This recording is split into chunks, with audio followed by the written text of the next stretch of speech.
Bonjour à tous. S'il fallait faire un classement des conversations préférées de nos contemporains et parfois de nous-mêmes, je suis persuadé qu'à un étage très élevé, peut-être à la première place, viendrait le fait de parler des autres. Parler des autres est toujours un sport intéressant parce que on partage les petites histoires, les choses croustillantes, ce qu'on a entendu, de vrai ou de pas vrai, et on l'enjolive à souhait, si je puis dire, et ma foi, tout cela sur le dos de celui qui se trouve, en général pas présent d'ailleurs, mais qui se trouve proche de nous, puisque ça ne sert à rien de parler des gens qu'on ne connaît pas. La Bible nous donne une réflexion à avoir sur ce sport, entre guillemets, auquel nous nous adonnons parfois les uns et les autres. Dans le chapitre 20 du livre des Proverbes, au verset 19, il est écrit « Celui qui répand la calomnie dévoile les secrets.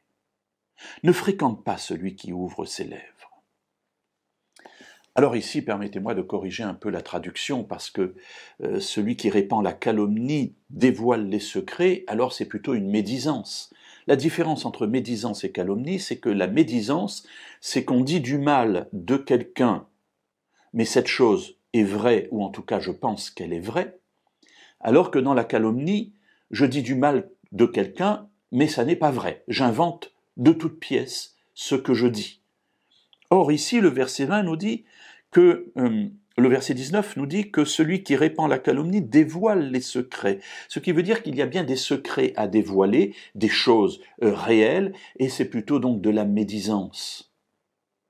Médire de quelqu'un, dire du mal de quelqu'un, eh bien c'est quelque chose que la Bible va condamner de bout en bout.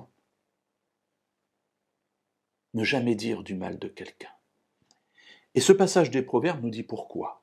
Une des raisons, il y en a d'autres. Une des raisons, c'est qu'elle dévoile des secrets.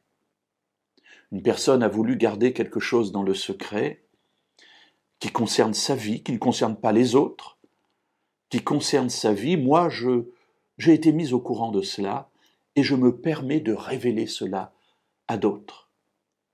La Bible condamne avec force parce qu'en faisant cela, je détruis l'intégrité de la personne de qui je parle devant les autres.